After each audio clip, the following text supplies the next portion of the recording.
Arestado ang sarong public high school teacher sa pigkondusir na bypass operation kan Mobo Municipal Police Station kaining Nobyembre 16 sa sarong hotel sa barangay Pinagmarguhan, Mobo, Masbate. Pigbisto ang akusado na sarong 44 anyos na lalaki para tukdo sa Monreal National High School asin residente kan Poblasyon Real, Masbate na pigkukonsiderar bilang sarong high value individual. Nadakop ini makalihis na mapabakalanin sarong sa Shenin pigtutubudan na shabu ang sarong operatiba na nagsagin man bilang pusher buyer. Nakuha man sa posisyon niya ang 12 pidasong plastic sa Shenin pigtutubudang shabu na may gabat na 20 gramo asin igwang market value na 140,000 pesos.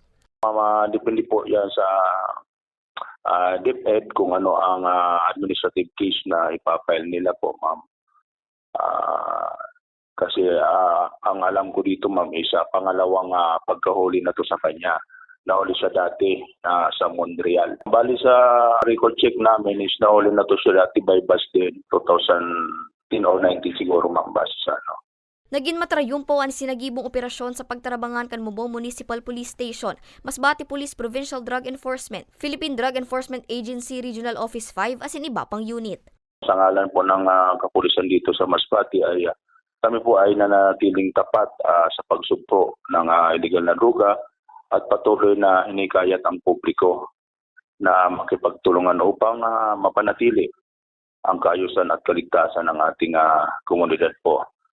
Ang laban po kontra droga ay tungkulin ng bawat isa. Hindi namin hinayaan na masira po ng droga ang kinabukasan ng mga mamamayan natin. Sa presente, nasa kusudian na kan Mobo MPS ang sospek para sa magkakanigong disposisyon. Para sa mga baretang Tatak Bicol, Angeline Dagta.